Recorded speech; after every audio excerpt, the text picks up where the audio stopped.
এই প্রচণ্ড গরমে একবার এইভাবে পুকুরের জ্যান্ত মাছ দিয়ে কাঁচকলা আলু জিরে মৌরি বাটা দিয়ে একবার এই ঝোলটা বানিয়ে খেয়ে দেখুন। এর স্বাদ মুখে লেগে থাকার মতো। এই রেসিপিটা একবার বানিয়ে খাওয়ার পর বারে বারে এই রেসিপিটা খাওয়ার মন চাইবে। চলুন তাহলে একটা লাইক দিয়ে সম্পূর্ণ রেসিপি প্রথম থেকে শেষ পর্যন্ত দেখে আসা যাক। মামনির রান্নাঘর এক্সপ্রেস ফুডে আবারও আপনাদেরকে অনেক অনেক স্বাগত জানিয়ে আজকে আবার একটা নতুন রেসিপি নিয়ে চলে এসেছি। আজকে আমি খুবই স্বাস্থ্যকর একটা ঝোল বানিয়ে দেখাবো। পুকুরের জ্যান্ত মাছ আর তার সঙ্গে কলা আলু দিয়ে জিরে মৌরি বাটা দিয়ে ঝোলের রেসিপি নিয়ে চলে এসেছি। পুরো ভিডিওটা দেখবেন, আশা করছি আপনাদের খুবই ভালো লাগবে। চলুন তাহলে রেসিপিটা আমি কীভাবে বানাই প্রথম থেকে শেষ পর্যন্ত দেখার অনুরোধ করব। এখানে মাছ আমি আগে থেকে কেটে বেছে ধুয়ে নিয়েছি। পরিমাণ মতো লবণ দিয়ে দেব, পরিমাণ মতো হলুদ গুঁড়ো দিয়ে দেব। এবার ভালোভাবে হাত দিয়ে মাছটাকে মাখিয়ে নেব।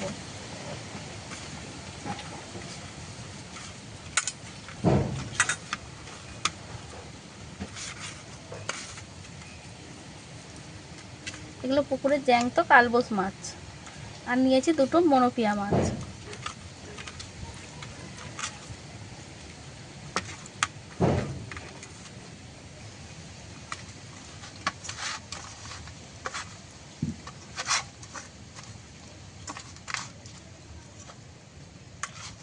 ঠিক এইভাবে মাখিয়ে নিয়েছি ভালো করে মাছটাকে। কড়া বসিয়ে দিয়েছি, ওটা ভালোভাবে গরম হয়ে গেছে, তেল দিয়ে দেব।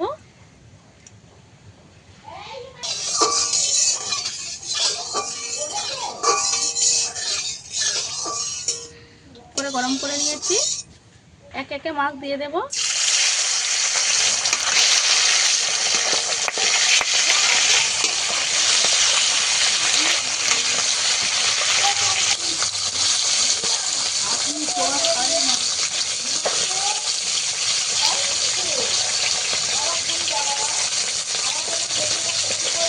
একটু ভালো করে মাছটা ভাজতে দেবো, তুলতে দেবো। একটু ভালো করে হয়ে গেছে, অপর পিঠটাও দিয়ে দেবো।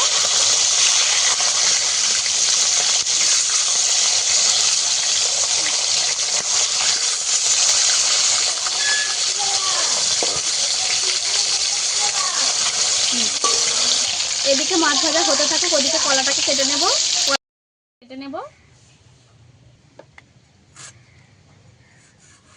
একটু মোটা মোটা করে ছাড়িয়ে দেব।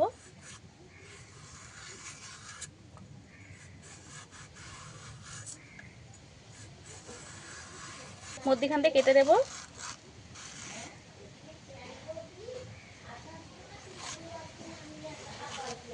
ঠিক এইভাবে কলাগুলোকে কেটে নেব।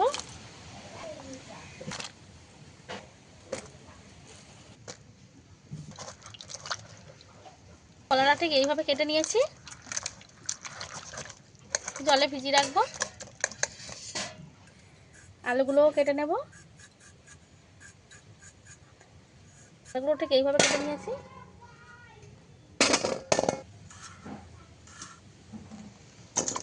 একইভাবে ঠিক এইভাবে কেটে নিয়েছি।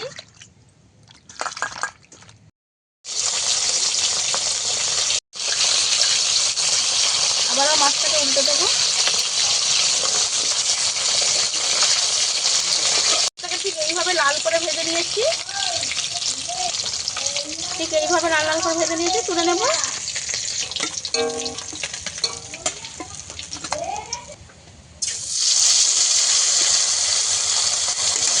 বাকি মাছটাও একইভাবে ভেজে নেব।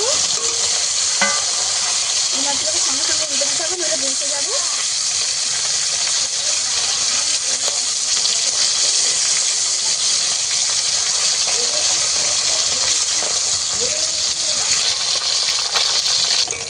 এই মাছগুলোও ভাজবো।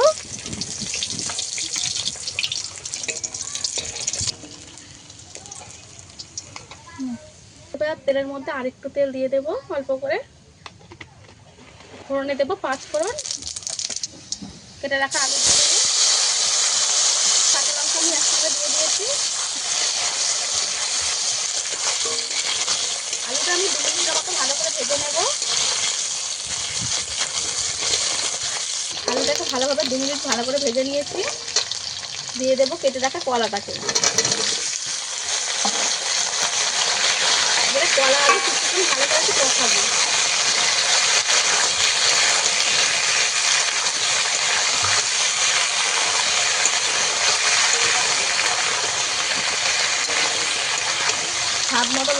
দেবো।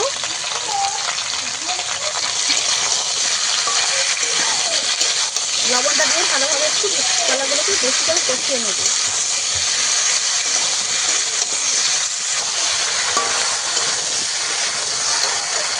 এদিকে কলা আলুটা হতে থাকুক, আর এদিকে আমি জিরে নিয়ে নিয়েছি 1 চামচের মতো, আর 1 চামচ নিয়ে নিয়েছি মৌরি, বেটে নেব,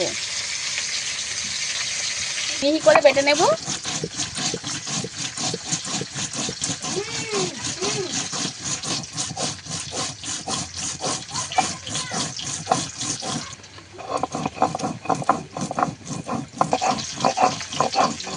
বেটে নিয়েছি, তুলে নেব।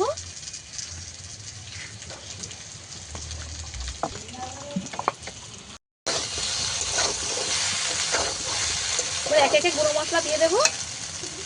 দিয়ে দেবো পরিমাণ মতো হলুদের গুঁড়ো। যেহেতু এটা কলার তরকারি, একদম সামান্য লঙ্কার গুঁড়ো দেবো, যেহেতু কাঁচা লঙ্কা দিয়েছি আমি। এবার ভালো করে একটু মিশিয়ে নেব। জল দেবো।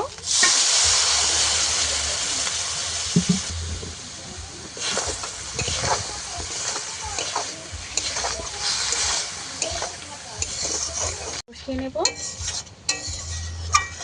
কষানোর সময় যেন এটা খেয়াল রাখতে হবে, যেন ভালোভাবে, এই যে আমার আলু সেদ্ধ হয়ে গেছে, কষাতে কষাতে যেন আলুটা সেদ্ধ হয়ে যায়। আলু সেদ্ধ হয়েছে মানে কলাও সেদ্ধ হয়ে গেছে। ভালো করে কষিয়ে নিয়েছি, আর এই যে জিরেটার মৌরিটা বেটেছিলাম এটাকে দিয়ে দেবো। আরও একটু কষিয়ে নেব।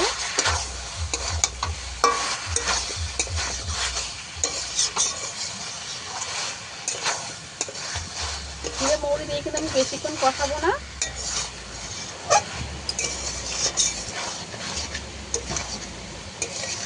1 সেকেন্ড ভালো করে একটু কষিয়ে নিয়েছি।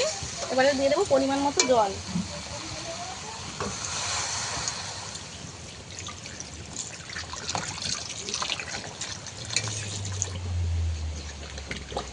যেহেতু স্বাস্থ্যকর একটা ঝোল বানাবো, তাই আরেকটু জল দেবো।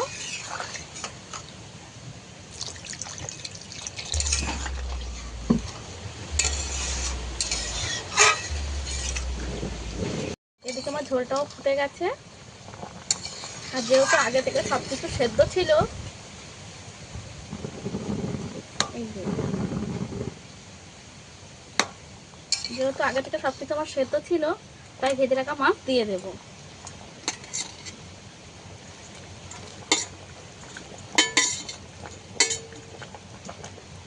মাছটাকে দিয়ে কিছুক্ষণ আমি ফোটাবো, তাই মাছটাকে আগে থেকে দিয়ে দিলাম।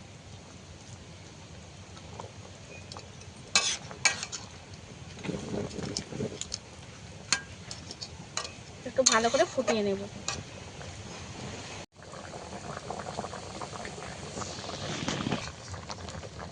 এখানে মাছ দিয়ে প্রায় 5 মিনিট ধরে আমি ভালো করে ফুটিয়ে নিয়েছি। এই রান্নাটা আমার একদম রেডি হয়ে গেছে, এবারে নামিয়ে নেব।